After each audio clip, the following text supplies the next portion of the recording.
con nuestra clase. Para aquello voy a ver, compartirles, pues,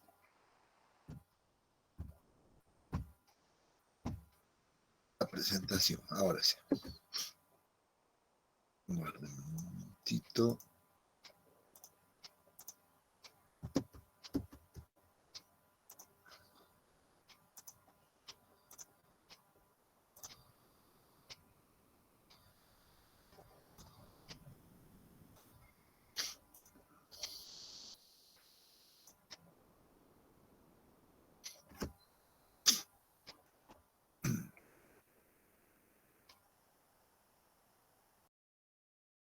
Bien, ya pueden ver, ¿verdad? La presentación, jóvenes. Sí, se ve, sí. Excelente, muchas gracias.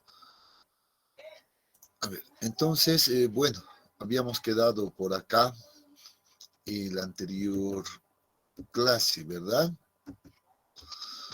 Habíamos hablado de lo que son los límites de consistencia o también denominados límites de Atterberg, ¿no? Habíamos definido en esa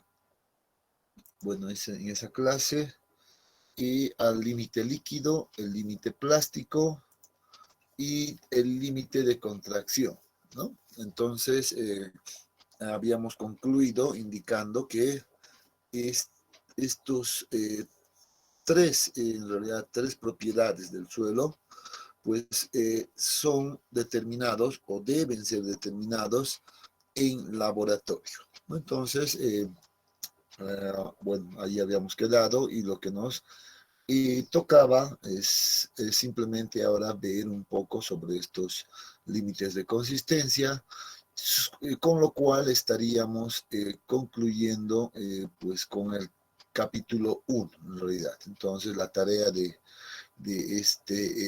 día de hoy es justamente aquello, concluir con este capítulo. ¿Ya? Entonces, vamos entonces adelante a ver y hablar sobre lo que representa esta primera propiedad, que es el límite líquido, ¿no? Entonces, acostumbrémonos también a trabajar con la nomenclatura correcta, ¿ya? Entonces, el límite líquido la denominamos doble L, ¿no? Con una doble L mayúscula.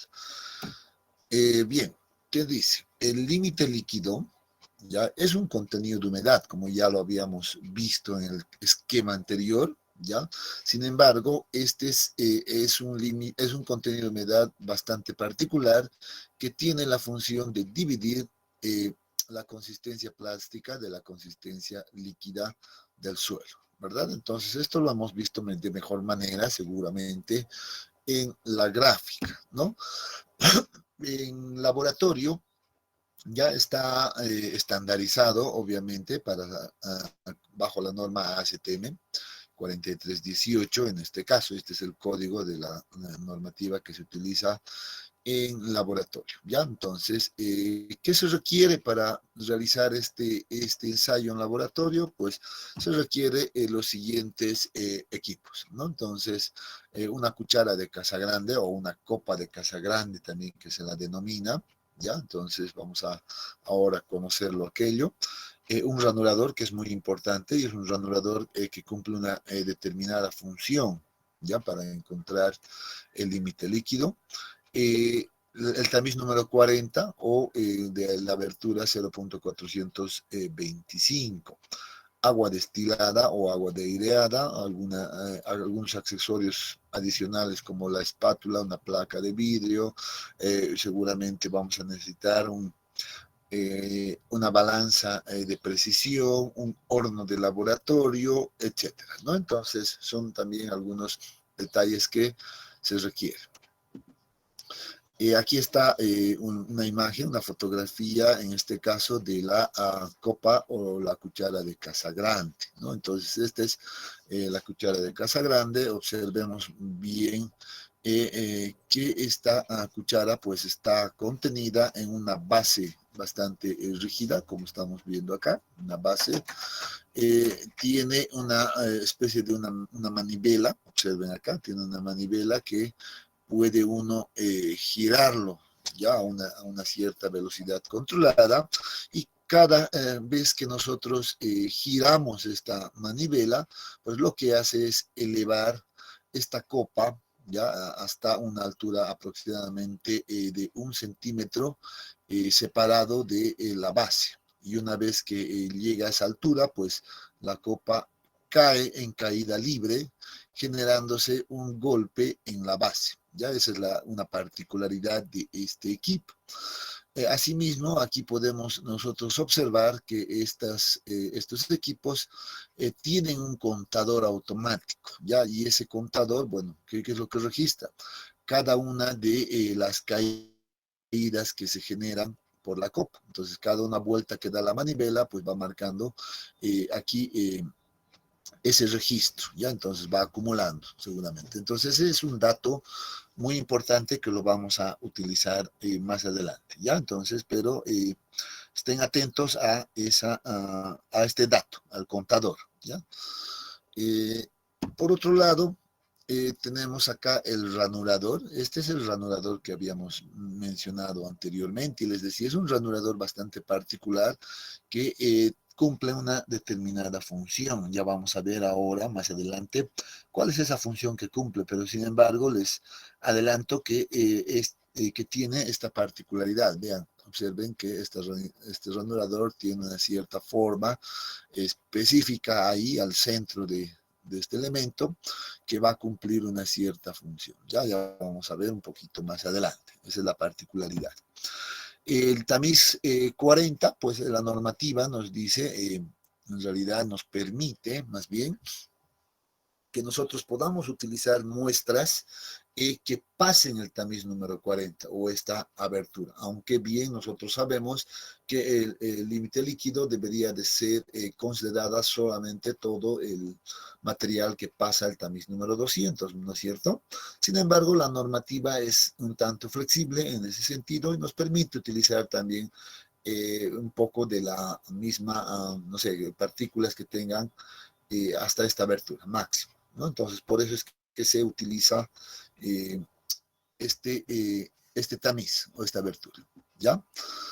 Bien, esos son los principales. A ver, ¿qué es lo que se hace en laboratorio? Vamos a tratar de hacer una descripción. Ya nos vamos a imaginar todos que nos encontramos en un laboratorio de suelos. Ya en este caso nos vamos a imaginar que estamos en el laboratorio de la facultad, en este caso, o de la carrera misma, y vamos a tratar de describir en realidad ese proceso o el procedimiento de realización de este ensayo, ¿ya? Dice, lo primero que se debe hacer, dice, es colocar la muestra en el equipo de Casagrande. Sin embargo, previo a esto, ya debo aclarar que en el manual del procedimiento nos indica que se debe separar inicialmente la muestra en el tamiz número 40, la que hemos visto anteriormente. Ya entonces se hace un tamizado de toda la muestra representativa y se utiliza como muestra representativa ese material que ha pasado el tamiz número 40. ¿Ya? Y asimismo, una vez que se ha obtenido, por ejemplo, ese material, ¿ya? Que pasa el tamiz número 40, pues lo que se le hace es agregar una cierta cantidad de agua de aireada, ¿ya? Entonces, eso es lo que dice la normativa. Se agarra agua destilada o de aireada, como quiera, ¿ya? Vamos a ponerlo como destilada, ¿ya? Ups. Agua destilada. Se le agrega una cierta cantidad de agua destilada de tal manera que esto pues quede como una especie plástica y que tienda a líquida, más o menos, ¿ya? Esa es la idea. Entonces, una vez que se tenga una mezcla homogénea, lo que se hace es dejar reposar, la normativa dice eso, ya se lo deja reposar o homogeneizar, ¿ya? Vamos a anotar por acá. Ya se le deja reposar por al menos 6 horas. Eso es lo que nos dice la norma. Eh, entonces, qué es lo que se hace en la práctica? Una vez homogeneizada esto, se la coloca en una bolsa plástica, ¿ya? Y de tal manera de que no pierda, o teniendo el cuidado de no perder el contenido de humedad. ¿Ya? Entonces, si se la deja reposar por 6 horas. Esto con el afán de que toda la muestra, pues después de este tiempo, quede completamente homogénea, ya a un solo contenido de humedad, que no haya variaciones. Ese es el objetivo. Una vez que ha pasado este tiempo, entonces recién debemos venir a este punto donde dice, ahora sí, utilizo una pequeña porción de esta muestra, seguramente, ¿ya?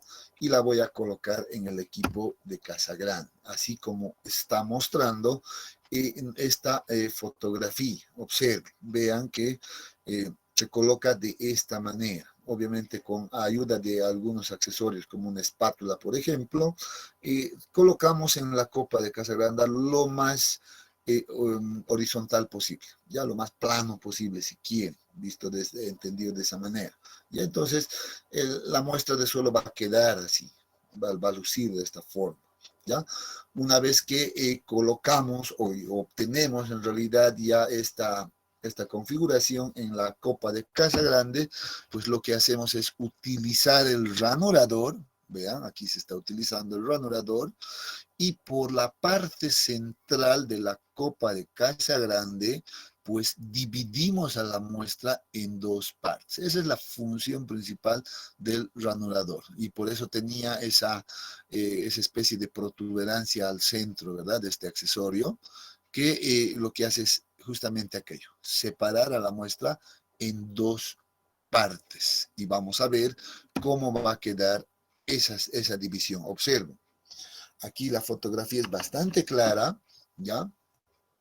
Y nos muestra, ya la muestra dividida en dos partes, ¿vean? ¿No es cierto? Entonces, una vez que hemos conseguido esta configuración, jóvenes, debemos empezar a poner primero el contador en 0, ya hacemos un reset, y luego empezamos a generar las caídas libres, como les había dicho. Y esas caídas libres, pues son generadas a partir de esta manivela. Entonces acá obviamente tiene un accesorio que cada vuelta que doy, les decía, esto se eleva o se separa de la base más o menos 1 centímetro, y luego esto cae en caída libre. Entonces esa caída genera un golpe. ¿Cuál es el objeto de esto? Pues el objeto de generar ese golpe es el de controlar que la muestra que está tanto al lado izquierdo como lado izquierdo y lado derecho, pues vayan a unirse, ya traten de unirse. Entonces, con cada golpe, ambas muestras van a empezar a ir en esta dirección seguramente, y esta otra porción en esta otra dirección.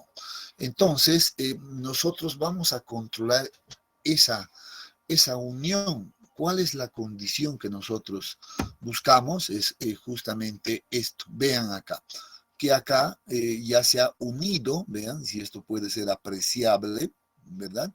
En este tramo, ¿no? Y vean que aquí tiene un accesorio adicional en la parte, en el otro extremo de este ranurador, que en realidad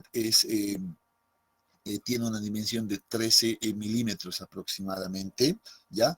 Y eso es lo que se debe permitir, que se unan las muestras. Entonces uno va controlando ese detalle, y cuando se une en 13 milímetros, creo que tengo acá, sí, ahí está, ya en 13 milímetros aproximadamente, entonces paro la manivela, ya dejo de generar caídas libres. ¿Y qué es lo que hago en ese momento? Pues observo cuántas caídas han sido necesarias, ya, acá, para encontrar esta condición. o sea, la unión en una distancia de aproximadamente 13 milímetros. Bueno, la norma nos habla de 12.7, pero seguramente que eso resulta ser muy complicado de medir en la práctica, ¿no? Entonces, manejamos siempre un 13 milímetros por lo general, que es lo que mide en realidad este accesorio también. Entonces, la medimos y cuando lleguemos a esa condición, pues paramos, dejamos de generar los golpes, como les decía, y registramos ahí ese valor. Y ese valor es registrado con un valor como número de golpes N, ¿ya? Entonces, ahí se registra ese valor como un número de golpes N. Este valor N, ¿ya? Bueno, primero voy a empezar. Voy a suponer, ya que he necesitado, por ejemplo, solamente unos 17 golpes. Ya estoy suponiendo 17 caídas libres que han sido necesarios para llegar a esta condición. Entonces, eh, ahí concluye aquello. Una vez que he conseguido esto, pues el ensayo ha concluido, el ensayo del límite líquido, ¿ya? Seguidamente, lo que debo hacer ahora es determinar el contenido de humedad. No se olviden que estamos encontrando o buscando un contenido de humedad específico, ¿no? Entonces, lo que hacemos es justamente acá, tomamos una porción de muestra representativa, por lo general se hace esto, de ambas partes, y se determina el contenido de humedad. ¿Ya? Entonces se agarra, se la pesa, se la mete al horno por 16 horas mínimamente y luego se registra la masa seca y con eso encontramos el contenido de humedad, ¿no? Entonces no sé si eso viene por acá. Ahí está, la imagen es mucho más clara todavía. Estamos tomando una muestra representativa para determinar el contenido de humedad, ¿no? Entonces, ahora sí, una vez que he determinado el contenido de humedad, entonces, ¿qué voy a tener? Voy a tener un registro N17 que le corresponde a un cierto contenido de humedad y la voy a denominar simplemente 1, ya a efectos de tener un control ahora. Entonces, estos son los dos datos que encontramos de este ensayo, ¿ya? Sin embargo, la normativa nos dice, yo no puedo realizar solamente un ensayo, debo realizar al menos 3 ensayos. Dice, o sea, debo repetir nuevamente, tomar otra porción de esta muestra A, seguramente, ya, tomar otra porción de esta muestra y repetir este proceso. Entonces colocamos a la copa de casa grande de manera horizontal, la dividimos con el ranurador, generamos las caídas libres a través de la manivela y volvemos a conseguir la condición de los 13 milímetros de unión, ¿no? Entonces, ¿qué debo controlar al momento de repetir? ¿O qué es lo que se controla al momento de repetir este ensayo? Debemos controlar de que los valores de n, pues el siguiente valor, pues sea distinto a esto, ¿ya? Entonces, por ejemplo, tome un valor de 22, por ejemplo, y luego explico por qué estoy poniendo estos valores. Y luego determinamos nuevamente su contenido de humedad y esto va a ser un contenido de humedad igual a 2. Podría llamarlo esto N1, aquí podría llamarlo N2 y también entonces necesitamos repetir por tercera vez el mismo procedimiento para determinar un N3. Perdón, eso me salió bastante horrible. Ya, ahí está. Ya, N3, que por ejemplo podría ser no sé, 20, 28. Estoy inventando unos datos, simplemente a efectos de tener algunos valores por acá. Y determinamos su contenido de humedad nuevamente y tenemos ahí 3 contenidos. Entonces, este es el resultado final de un ensayo de laboratorio de límites, de límite líquido. Esos 3 datos. ¿Por qué he seleccionado estos valores? Pues muy bien, ahora lo explico. Dice la normativa y el procedimiento mismo, dice, nosotros debemos obtener estos valores n que se encuentren en el rango, por ejemplo, entre 15 a 20 golpes, ahí debe encontrarse un valor n, ahí debe encontrarse entonces el valor n1, por ejemplo.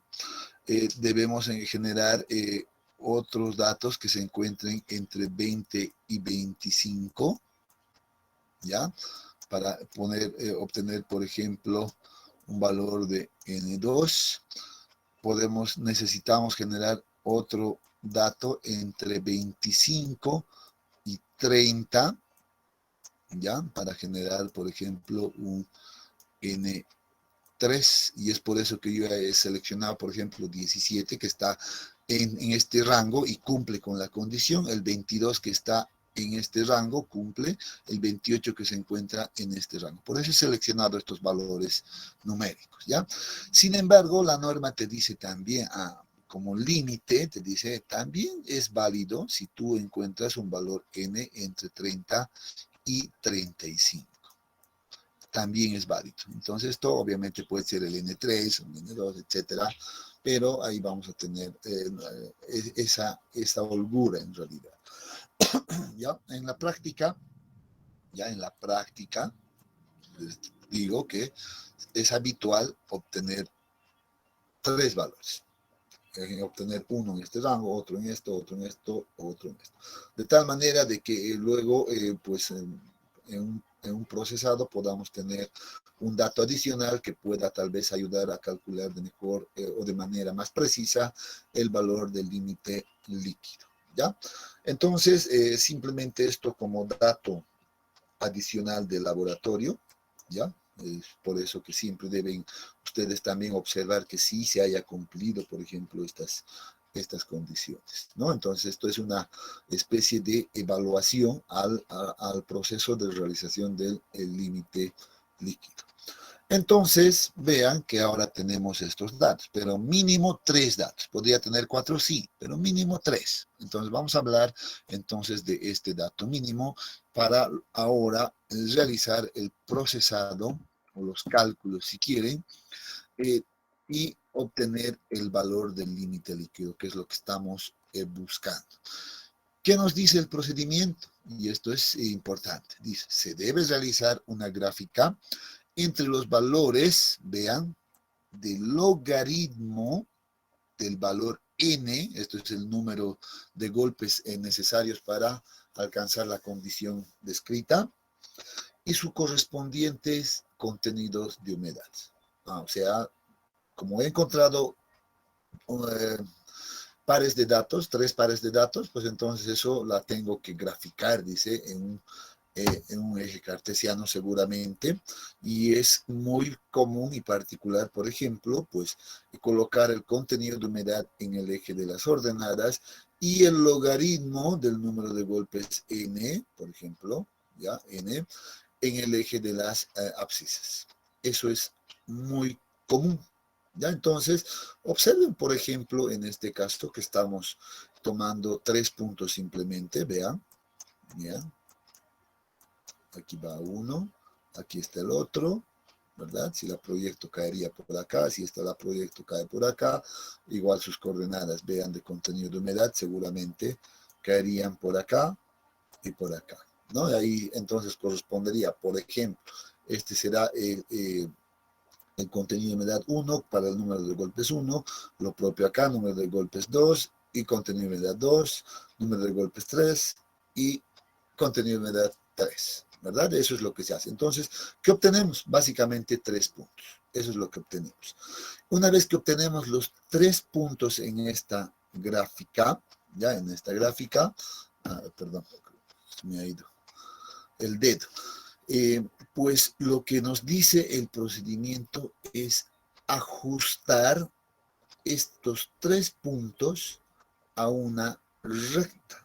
Entonces podríamos tal vez anotar por acá, se debe realizar el ajuste lineal, se realiza un ajuste lineal, ¿ya? Ajuste lineal.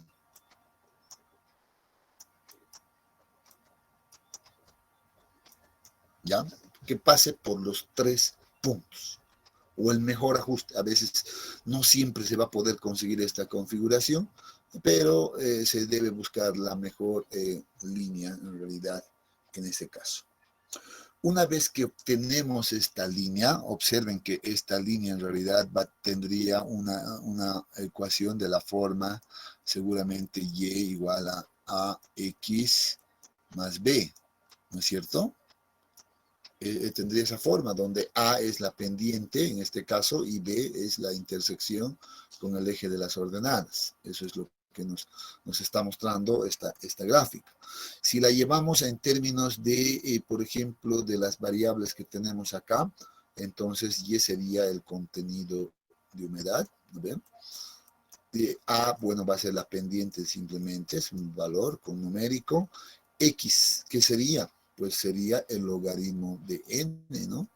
Estamos hablando en escala logarítmica, logaritmo de n, más b, que también va a ser una constante. Entonces, vean que tiene esa forma, una forma o la ecuación es bastante simple, ¿no?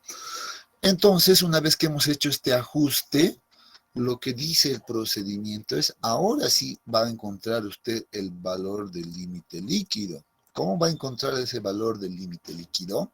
Pues dice, ajá, en el eje de las abscisas, en este caso el número de golpes n, ubique el número 25 exactamente, ¿ya? Ubique ese valor de 25 y proyéctelo ya paralelo al eje de las ordenadas hasta intersectar pues a la recta de ajuste. Aquí. Y una vez que hemos intersectado a esta recta, ahora esto debe proyectarle al eje del contenido de humedad. Observen. Y este valor pues va a ser el contenido de humedad del límite líquido, o si quieren, pues este va a ser el valor del límite líquido. Así de simple. No hay mayor complicación al respecto.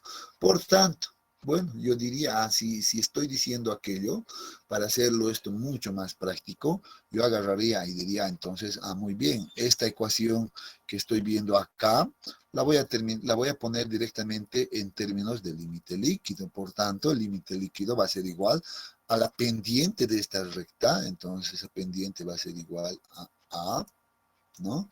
Y multiplicado por logaritmo de n. Pero en este caso ese logaritmo de n pues dice tiene que ser igual a 25. Entonces, muy bien, esto resulta ser mucho más sencillo todavía. Tenemos el logaritmo de, bueno, 25 debo reemplazar acá, ya no necesito poner ningún otro valor de n, ya es un valor conocido. Y a estos debo sumarle pues esta constante b. Ajá, muy bien. Entonces, vean que para encontrar entonces el límite líquido a partir de este procedimiento descrito, pues necesitamos conocer estos datos. La pendiente y este valor de intersección con el eje. Seguro que esto la podemos hacer fácilmente en una calculadora tranquila, una calculadora Casio seguramente 3600. Agarramos la opción de regresión lineal, colocamos los datos de estos tres puntos, y hacemos una regresión lineal y fácilmente nos encuentra ese valor. Esa es una manera. Si no quiero hacer o no puedo manejar la calculadora, pues la puedo hacer de manera manual también. Sé que conozco estos datos, pues sé que van a tener una misma pendiente, entonces igualo las pendientes, ya sea entre este punto y este punto, este punto y este punto, y seguramente también podría encontrar ese valor, ¿no es cierto?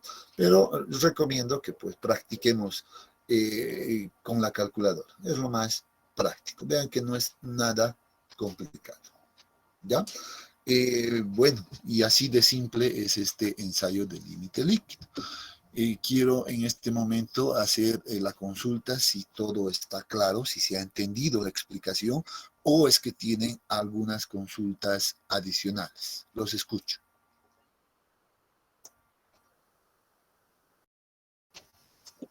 Ingeniero, una consulta. los puntos que hemos hallado, digamos, de N1, N2 y N3, 17, 22 y 28, ¿serían estos puntos de aquí, de la Eh, gráfica? Digamos, una idea, digamos. Correcto. A ver, muy bien. Bueno, aquí está en otra escala, obviamente, ¿no? Y aquí nos está dando otros valores. Pero obviamente, si yo hubiera utilizado, por ejemplo, mi valor de N1, que era igual a, ¿cuánto me di? 17, ¿no? 17. 17, Entonces, ese valor de N1, 22, pues ya. debería de venir acá. De aquí debería de ser ese valor de N1, ¿correcto? Entonces, aquí debería de estar el 17. ¿Ya? Y además deberíamos conocer su contenido de humedad 1, que seguramente debería de ser un valor conocido y agarrar. De esa manera, pues tenemos los 3 puntos, ¿no? Y aquí debería de estar, simplemente lo voy a colocar como N2, ya no manejaremos los valores, y aquí debería de estar N3, ¿no? Entonces aquí está N1 nuevamente. N1, N2, N3, pues entonces aquí le corresponde a un contenido de humedad 1, este le corresponde a un contenido de humedad 2 y este de acá le corresponde a un contenido de humedad 3. Correcto, esa es. Y, ingeniero, los porcentajes, esa parte me estoy desubicando bastante. Creo que los porcentajes, ¿cómo lo haríamos en esa parte? ¿Cómo El obtenemos los porcentajes porcentaje de de contenido de humedad? humedad. Y bueno, Sí, esa parte me estoy... el contenido de humedad pues es determinado también a partir de este dato. Voy a retroceder por favor un momento. Acá, no te olvides que estamos acá, habíamos dicho que aquí determinamos el contenido de humedad. Por tanto, ¿qué es lo que se hace? Pues se toma la muestra representativa, se la lleva a una balanza, se va a registrar su masa seguramente húmeda, ¿no? La masa húmeda. Ah, Luego se, la, entonces, luego se la coloca al horno por 16 horas y vamos a conocer la masa seca, ¿no es cierto? Ah, entonces conociendo ya masa húmeda y masa seca, pues aplico la ecuación que ya conocemos y la debemos conocer bastante bien, les he dicho, y el que no sabe calcular contenido de humedad no merece aprobar mecánica de suelos 1, inclusive les he dicho, ¿recuerdan? ¿No? sí, sí. Aplico la masa del agua dividido entre la masa de los sólidos por sí. Entonces, estos deberían de ser datos conocidos. Ah, si conozco esto, pues encuentro esto fácilmente. Ahora sí. Sí, esa duda tenía. Gracias.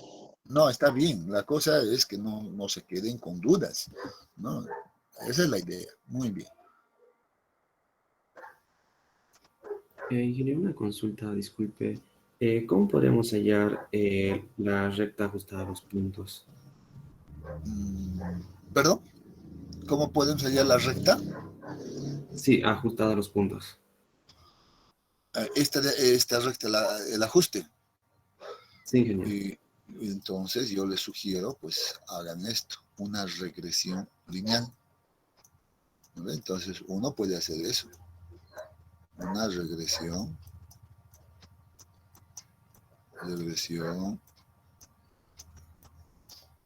lineal.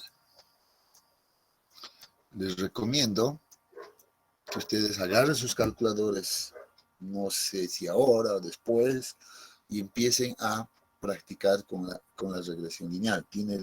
Todas las calculadoras 3600, las básicas, pues tienen esa función de regresión lineal, ¿no es cierto? Entonces te pide los datos, te dice cuáles son los pares de datos. Ah, entonces ustedes agarran 17, el valor de contenido de humedad. No sé, imaginemos que tenga, no sé, 30%.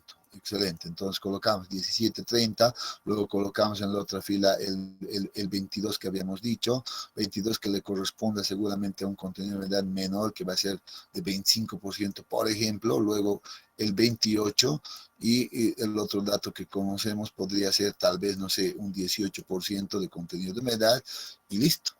Entonces, introducimos estos datos a nuestras calculadoras básicas, aplicamos la opción de regresión lineal y listo. La calculadora nos va a dar directamente los valores de A y el valor de B. Entonces, uno con esos valores, pues ya puede utilizar esta ecuación, ¿vean? Así que ya lo he puesto en esa forma en realidad y ya se los he reemplazado en las variables conocidas y ya tenemos todo. Este valor no va a cambiar, siempre va a ser 25 porque la condición dice eso. Ubique el punto 25 y ese valor es el que le va a corresponder al límite líquido. Entonces, eso no va a cambiar. ¿Ya? Entonces, sugiero un poco que revisen y practiquen con sus calculadores. ¿Alguna otra consulta?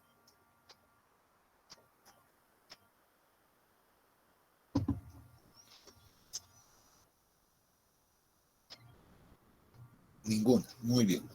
Entonces, ya todo va quedando claro. Vamos a continuar entonces. Vean que hemos visto límite líquido. Recién.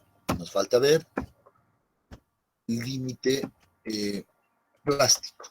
Nos falta ver la determinación del límite plástico y en realidad esto es sumamente simple. Ya no merece, digamos, mucho detalle en la explicación. Es bastante simple y sencillo, ¿ya? Y lo vamos a describir también ahora, ¿ya? Para esto utilizamos la misma muestra en realidad, que hemos preparado y hemos humedecido, etcétera, ¿no ve? Que ha pasado el tamiz número 40, etcétera. Podemos utilizar la misma muestra, ¿ya? Y lo que hacemos es esta tarea.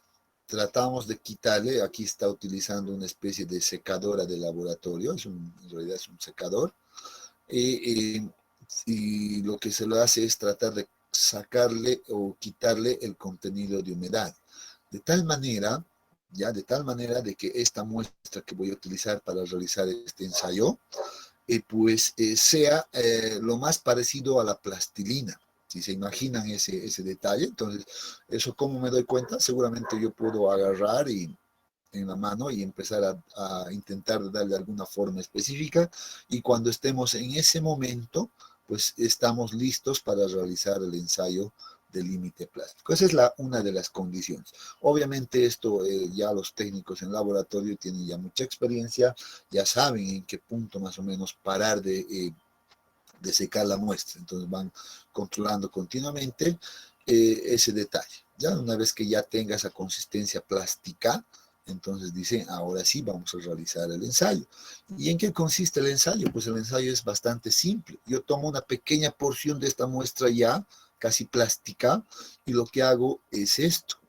Con ayuda de una placa de vidrio, como estamos viendo acá, pues yo agarro una pequeña cantidad y empiezo a hacer esta especie de rollos, ¿no? Hay unos pequeños rollitos, pero estos rollitos deben de cumplir una cierta condición. La normativa es un poco estricta en este caso y nos dice que este diámetro debe ser, no sé si lo tengo acá, no está, ya debe ser muy próximo a 3 milímetros en realidad. Ya entonces, eso sí, también depende mucho en este caso, de los técnicos, ¿no? Entonces, esto dice, debe tratar de ser lo más próximo a 3 milímetros. ¿Ya? Esa es una de las condiciones.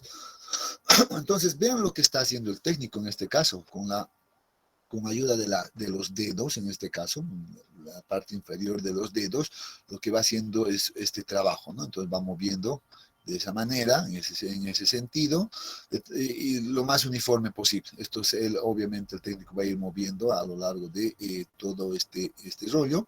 ¿Y qué es lo que está observando? ¿O qué es lo que va a observar el técnico en este proceso? Va a observar el momento en el que aparezcan ciertas fisuras, ¿ya? Como estamos viendo acá. No sé si logran ver, ¿ya? Espero que sí. Aquí está un poco más claro, ¿vean? Empiezan a aparecer ciertas fisuras, ¿no? Entonces una especie de grietas empiezan a aparecer en el rollo. En ese momento, dice el técnico, pues yo paro el ensayo y vean que inclusive se va a ir ya rompiendo, se va a ir separando esto a medida que vamos a llegar a ese punto donde se observan las grietas, pues automáticamente esto se va a ir rompiendo. ¿Ya? Y de hecho ya el técnico, como ya ha observado las grietas, un poquito también ayuda a que esto ocurra, ¿no? Entonces va abriendo un poco los dedos y va generando las rupturas. Entonces ese es el momento en el cual nos encontramos en el contenido de humedad que corresponde al límite plástico. Eso es lo único ¿qué debemos hacer? ¿Ya? Entonces, ese es el único dato que debemos hacer que se cumpla, observar las fisuras, y una vez que aparezcan estas fisuras, estas especies de grietas, pues ya se dice que estamos en ese valor del límite plástico. Entonces, ¿qué hacemos? Muy bien, una vez que hemos generado ya las rupturas, pues simplemente las vamos a colocar así en un recipiente y vean, espero que estén notando, vean las grietas que se ha generado, ¿no? Una especie de fisuras en todas. La colocamos en un recipiente y ¿qué hacemos? Solamente determinamos el contenido de humedad. Así de simple. Así de simple es este ensayo. Una vez que colocan el recipiente, entonces yo qué voy a hacer, voy a registrar la masa húmeda nuevamente que corresponde, la dejo en el horno nuevamente por 16 horas al menos, y otra vez se repite el procedimiento de contenido de humedad. Registro la masa seca y determino nuevamente el contenido de humedad. Muy bien, así de simple es este ensayo entonces. Por tanto, la norma dice, repite este proceso en 3 muestras, en 3 o 3 veces, ¿ya? En 3, no, creo que está mal dicho 3 muestras, hay que repetir 3 veces, ¿ya? No, porque alguien puede pensar que son distintas muestras, no, en realidad trabajamos sobre una única muestra. Entonces, hay que repetir 3 veces este proceso. Ya mejor lo dejaremos así. ¿No? Entonces, bueno, ya, ¿qué hago con eso? ¿Qué hago con estos? Entonces, ¿qué es lo que estoy obteniendo de este ensayo? Estoy obteniendo, pues, contenidos de humedad, ¿no? Entonces, obtengo contenido de humedad 1. Ahí, como voy a repetir 3 veces, voy a obtener otro contenido de humedad 2 y voy a obtener otro contenido de humedad 3, así de simple. Y una vez que he hecho esto, pues ya tengo el problema, bueno, aquí no está, bueno, ya tengo el problema resuelto, porque dice el procedimiento, entonces el límite líquido, perdón, el límite plástico va a ser igual al promedio de estos 3 contenidos de humedad. Entonces, simple, ¿no? Entonces aquí tengo el contenido de humedad 1 más el contenido de humedad 2 más el contenido de humedad 3. Todo esto dividido entre 3, así de simple. Y vean que con eso ya hemos encontrado el límite plástico. Simple y sencillo. Aprovechando que ya hemos encontrado el límite plástico, yo les había hablado ya anteriormente de que debemos encontrar este parámetro que es muy importante, el índice de plasticidad, IP. Y este índice de plasticidad no es más que la diferencia del límite líquido menos el límite plástico. Así, ahí lo tenemos. Límite líquido menos el límite plástico. Este índice de plasticidad nos va a ayudar a evaluar muchas cosas. Este índice de plasticidad nos ayuda a evaluar la plasticidad de los suelos finos o la consistencia de los suelos finos. Por eso es importante. Entonces, ya conocemos esta ecuación. ¿Ya? Bien, han notado que este proceso es bastante corto también y simple a la vez. Si tuvieran alguna consulta, pues los escucho.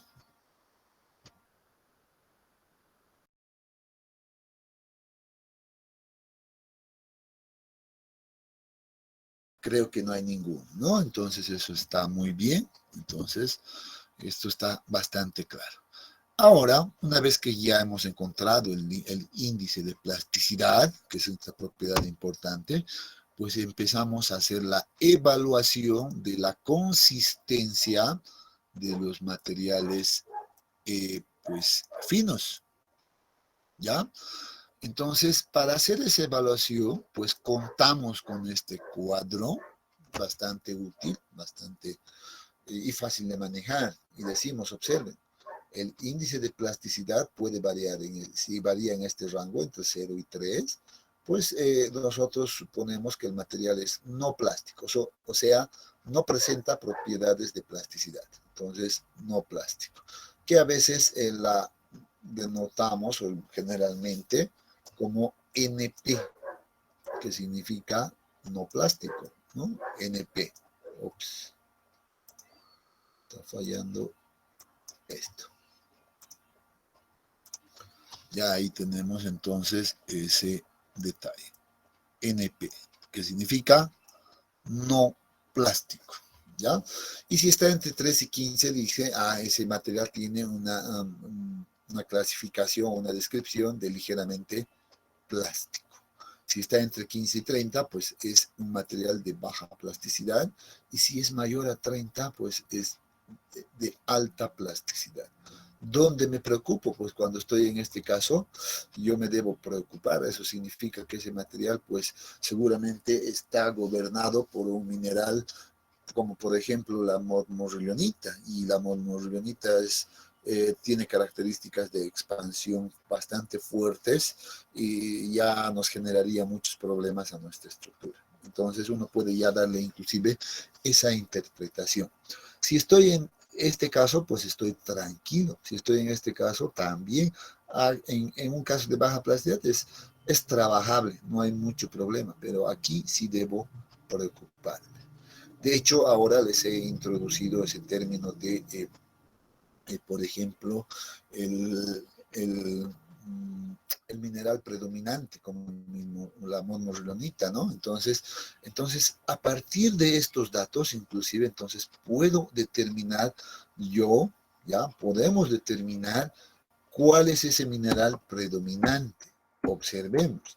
Y para aquello vamos a introducir la definición de lo que es la actividad. Este es un parámetro muy importante que nos va a ayudar a identificar el mineral principal de arcilla que hay en estos suelos o en los suelos finos. Ya por eso dice, en este caso, este parámetro de la actividad ha sido propuesto por Skempton, ¿ya? Justamente con ese objetivo de evaluar, o vean acá, cuál es el mineral predominante. Observen acá la ecuación que nos presenta este autor. La actividad la denotamos con la letra A mayúscula y dice que esto es igual al índice de plasticidad, ese valor que acabamos de determinar hace un momento, dividido entre la fracción de arcilla. Entonces, o el porcentaje de arcilla que tenga mi suelo. Solo de arcilla, sin el limo. Entonces aquí ya salta algo muy interesante. Cuando yo quiera determinar cuál es en este caso, el mineral de arcilla predominante, entonces necesariamente debo conocer cuál es el porcentaje de arcilla que tiene mi muestra. Consulta, a ver, a modo de tomarles un pequeño repaso. ¿Cómo encontraríamos el porcentaje de arcilla solamente? No estoy hablando de porcentaje de finos, el porcentaje de arcilla de un material.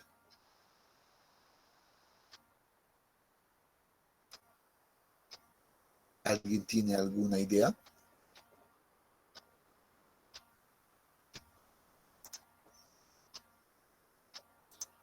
¿Nadie?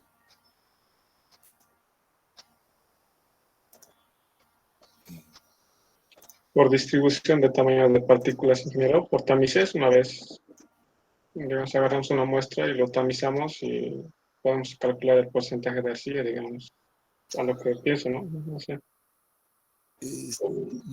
Muy cerca, pero no estamos todavía en el punto. A ver, ¿alguien puede ayudarle, colaborar? Por hidrometría, tal vez, ¿no? Exactamente, ahí está. Ahora nos han dado la respuesta. Por granulometría, por el ensayo de análisis granulométrico, puedes determinar solo el porcentaje de finos, pero sabemos que los finos están compuestos por limos y arcillas. Cuando hacemos la distribución de tamaño de partículas por el método de hidrometría, pues lo que vamos a conseguir es separar los limos de las arcillas. Y ahí sí podemos encontrar ese dato. Entonces, ahora sí, es importante hacer entonces una hidrometría. A partir de la hidrometría, espero que hayan leído el manual que les he compartido. De hecho, ya lo hemos descrito nosotros, pero ustedes tenían la tarea de revisar el procedimiento de hidrometría en laboratorio, ¿no? Ah, muy bien. Entonces, a partir de eso, encuentro ese dato y vean qué tan sencillo es eso. Y bastante útil esta ecuación, entonces, ¿no? Entonces, agarro esta ecuación, conozco estos datos que sí son fácilmente determinables a partir del límite líquido y límite plástico, como lo vimos. La dividimos entre el porcentaje de arcilla y tenemos la actividad también en porcentaje.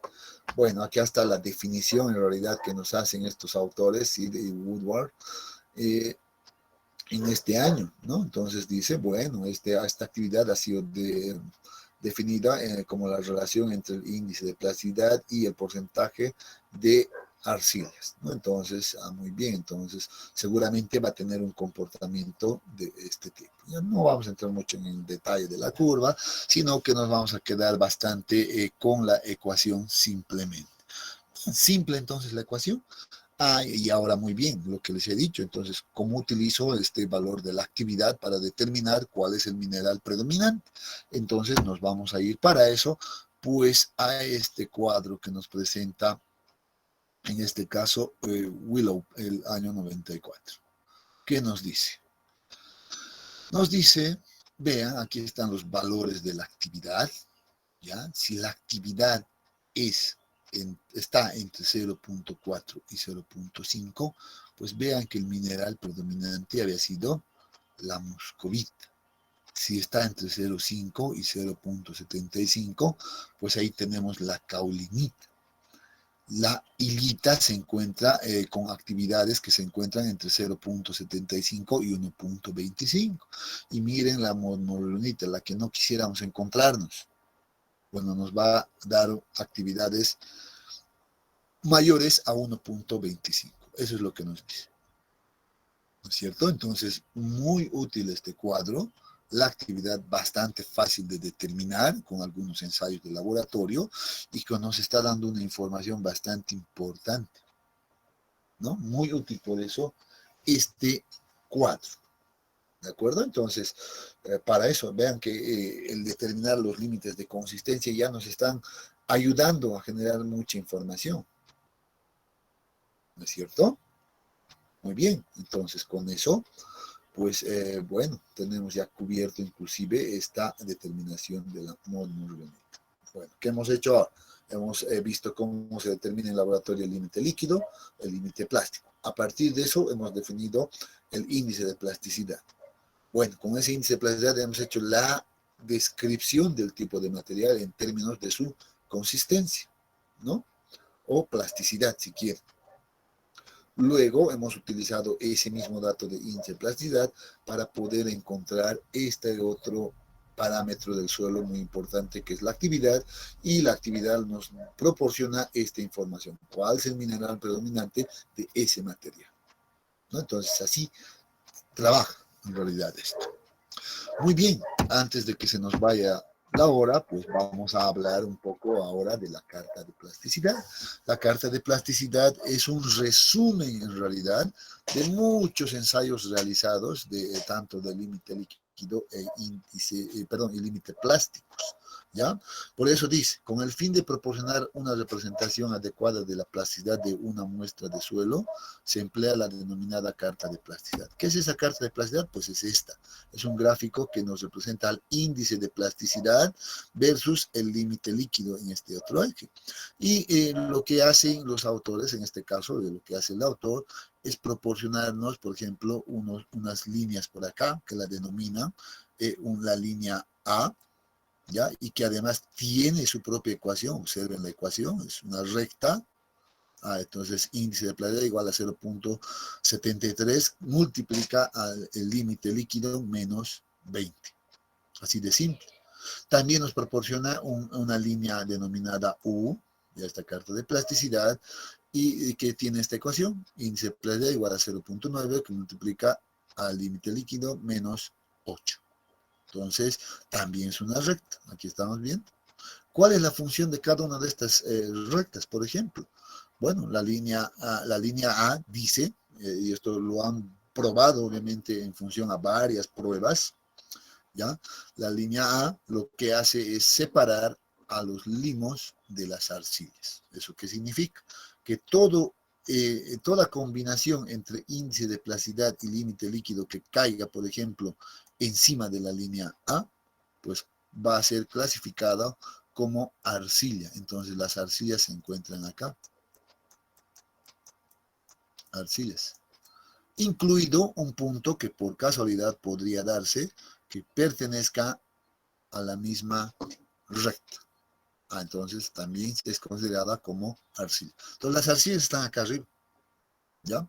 Y todo lo que está por debajo de la línea A, pues corresponde a los limos. Ahí está. Todos los limos van a estar por aquí abajo. Esa es la función de la carta de plasticidad. Entonces, a veces resulta ser muy útil para ubicarnos rápidamente si el suelo que estoy trabajando corresponde a una arcilla o corresponde a un limo. Simplemente con los datos de límite líquido e índice de plasticidad ingreso en esta gráfica y observo dónde cae esa combinación y listo. Bueno, es bastante útil. De hecho, en el texto ya ustedes van a poder observar esta otra gráfica, ya que me parece que es un tanto más a detalle, ¿no? Entonces, ¿en qué sentido el detalle? Pues en el sentido de que esta carta de plasticidad, aparte de la línea A y la línea U, todavía nos proporciona una especie de rangos. Observen, agarro el límite 30, pues me coloca una línea de división. El límite de 50, pues también lo divide. Y se genera 3 zonas principalmente. Una primera zona por acá, una segunda zona en este medio y una tercera zona por acá. Para las arcillas, lo mismo para los limos, vean. Aquí una zona, otra zona de acá para los limos y una tercera zona por acá también. ¿En qué ayuda esta gráfica ahora? Adicionalmente, pues nos ayuda a darle una denominación también a ese material. Por ejemplo, dicen, los que se encuentren en la zona 1 van a ser arcillas inorgánicas de alta plasticidad. Aquí no hay que llegar, no hay que tratar de no llegar, ¿no? No quisiéramos encontrarnos con suelos que entren acá, son los suelos peligrosos. En la zona 2 son arcillas inorgánicas de mediana plasticidad. Entonces esto no hay problema, esto sería lo más común y nos agradaría estar en este punto, o las arcillas de baja plasticidad que están por acá. ¿Ya? Entonces, es otra manera tal vez de interpretar o de conocer a los materiales. En el caso de los limos, pues por lo general se la describe en términos de la compresibilidad o la deformabilidad. Dice, bueno, los limos inorgánicos de alta compresibilidad, eso significa que los suelos que van a estar en esta zona, pues van a ser altamente deformables. Eso es lo que nos está diciendo. Y los que están en la zona 2, pues no es alto. Aquí está, hay un error. Creo que siempre me olvido cambiar esto. Es de mediana compresibilidad o moderada compresibilidad. Y los que están en la zona 3 son los de baja compresibilidad. O sea, no se van a deformar mucho, en otras palabras. Acá una deformación aceptable. Aquí altamente deformables. ¿Ya? Entonces, vean que también es útil para aquello. Entonces, esa es la función de la carta de plasticidad, ayudarnos a entender de mejor manera inclusive a los suelos finos en cuanto a su consistencia. ¿De acuerdo? ¿Qué nos falta? Nos falta ver básicamente el último punto que correspondería a la determinación del límite de contracción. Muy bien, en este momento debo decir, si bien contamos con un ensayo de laboratorio, en la práctica misma no es habitual realizar el ensayo de límite de contracción en laboratorio por el tiempo que toma y la complejidad que también conlleva. Sin embargo, Casa Grande, Casa Grande lo que nos hace es proporcionar un método gráfico para poder encontrar el límite de contracción adecuadamente, proporcionándonos valores bastante fáciles y útiles. ¿Ya? Entonces, lo vamos a describir de lo más simple posible. Ya espero que todos entendamos. Aquí nosotros vamos a recordar un poco de geometría y listo, nada más. ¿Ya? Entonces, con nuestros conocimientos básicos de la geometría plana, podemos encontrar, dice, el límite de contracción. Por tanto, el autor lo que nos dice es lo siguiente. Muy bien, usted en laboratorio cuenta con los datos, por ejemplo, del límite líquido, ¿no? ¿No es cierto? Muy bien, es un dato conocido. Y también el límite plástico, por tanto, va a conocer el índice de plasticidad. Esos son datos de laboratorio. Ah, muy bien. Entonces, con estos dos datos, usted puede encontrar el límite de contracción siguiendo un procedimiento netamente gráfico. ¿Ya? ¿Quién lo propone? Casagrande. ¿No? Casagrande nos dice lo siguiente. Dice, muy bien. Usted lo que va a hacer, ya como primer punto si quiere, ya como primer punto, es encontrar la intersección entre la línea A y la línea U. Como son rectas, conocemos sus ecuaciones, podemos igualar esas ecuaciones y encontrar este punto de intersección acá, como estamos viendo. Y de hecho, si alguien hace la prueba, seguro que estos valores pues van a ser siempre constantes, no va a cambiar nunca, ¿no? ¿No es cierto? Siempre estas rectas al tener pues en este caso una ecuación conocida, pues el punto de intersección siempre va a ser la misma. ¿Cuál era la ecuación de la línea U? A ver, era igual al índice de plasticidad, es igual a ¿cuánto? 0.9, que multiplica al límite líquido menos 8. Esa es la ecuación. ¿Cuál es la ecuación de la línea U? Pues muy parecido a esto, es igual a índice de plasticidad, es igual a 0.73, eso sí, aquí varía ese valor, 0.73, que multiplica, este es mi paréntesis, al límite líquido menos, ¿cuánto? 20. Muy bien, entonces son las ecuaciones. ¿Cuál es lo común? Yo puedo igualar las dos ecuaciones y pues voy a tener el límite líquido, ¿no? ¿Cuál va a ser ese valor? Menos 43.5 dice. Verifiquen ustedes. Ya hagan, no se queden con simplemente este dato. Luego reemplazo en cualquiera de estas ecuaciones ese valor de límite líquido y voy a tener el valor de índice de plasticidad que dice que va a ser menos 46.4. Entonces son valores que ya van a ser constantes. Un valor constante siempre va a dar el mismo valor, no puede cambiar, ¿no? Entonces dice el autor, muy bien, encuentre este punto de acá, que la denominaremos B, ya, porque aquí hemos tenido el punto A. Entonces determinar el punto B. Ya sabemos cómo determinamos ese punto B, intersección entre estas dos rectas. Ya, muy bien. El segundo paso, dice, muy bien, ahora, el segundo paso, pues es ubicar el punto A. Entonces, ¿cómo ubico A? Entonces, ubico el punto A.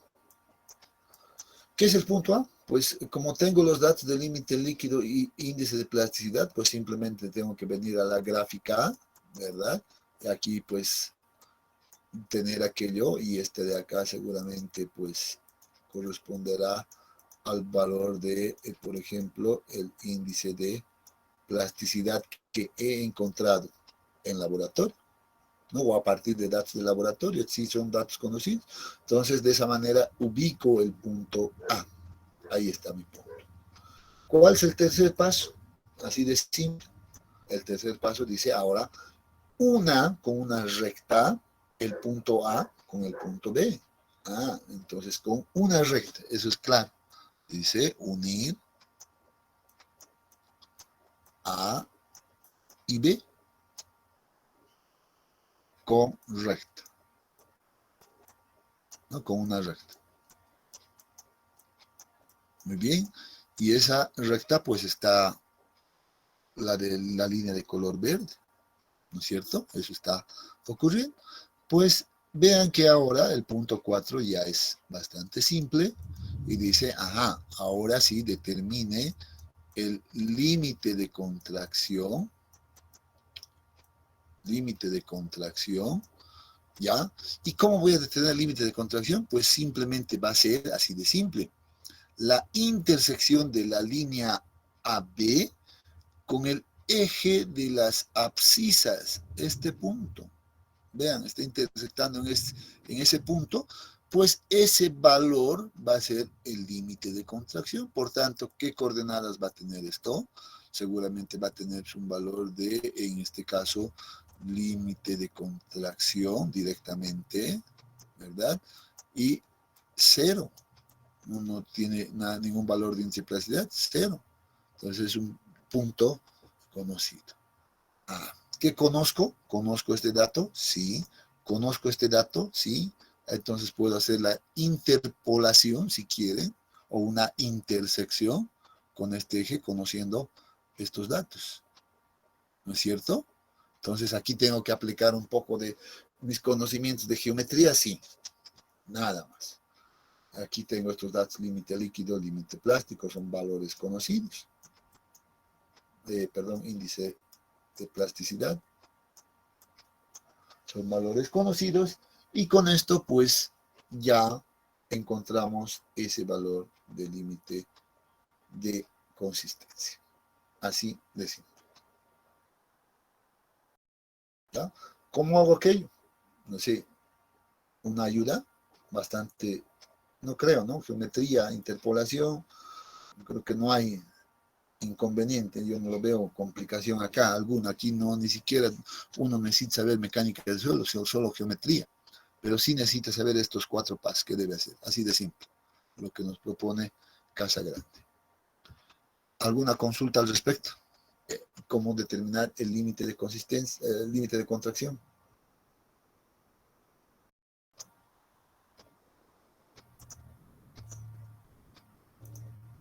Simple, ¿verdad, jóvenes? Entonces, ¿qué nos quedaría? Solamente practicar, ponerle valores numéricos, agarrar un ejercicio y practicar. Nada más. Y, bueno, aquí están, si quieren, los ejercicios, ¿no? Podemos utilizar estos datos para encontrar el límite de contracción. Podrían agarrarle una captura y practicar con estos datos, por ejemplo. ¿Ya? Entonces, se han realizado ensayos de límites de consistencia y los resultados se presentan a continuación. Esto es resultados del laboratorio. Se pide determinar el límite líquido, índice de plasticidad y el límite de contracción. Aquí están los datos del ensayo del límite plástico, por ejemplo. Dicen, bueno, ¿qué teníamos? 3 datos, ¿no? Número de recipientes, en este caso, que se han utilizado solo para identificar en el laboratorio y no perdernos en el camino. Se utilizan una enumeración de los recipientes. ¿Qué tenemos? La masa del recipiente, sí, debe ser controlado. El suelo húmedo más recipiente. El suelo seco y recipiente. Entonces aquí lo único que hay que hacer es determinar contenidos de humedad, ¿no? Entonces, y con esto saco el promedio y de aquí voy a tener el valor del límite plástico. Para el límite líquido, bueno, incorporo esta fila, número de golpes. Ya sé cuáles son esos valores de número de golpes, ¿no? El número de golpes o de caídas libres necesarias para que y se una los suelos en la copa de Casagrande en una distancia de 13 milímetros, ¿no? Ya hemos hablado de eso. Vean, aquí habíamos trabajado con 19, 23 y 27. ¿Se encuentran entre los rangos que hemos indicado? Sí, correcto, están muy bien entonces. Los recipientes que se han utilizado para determinar los límites, sus contenidos de humedades, aquí están las masas, cuánto pesa el suelo húmedo más el recipiente y el suelo seco más el recipiente. ¿Qué necesitamos? Tenemos los valores N, necesitamos generar los contenidos de humedad y con esto ya tengo todo. Hago la gráfica, ajuste lineal y todo lo que ya hemos hablado, ¿no? Entonces, muy bien. Si tienen, bueno, ya me he salido sin querer, pero espero que todo esté claro. No sé si o tienen alguna consulta que podamos todavía aclarar.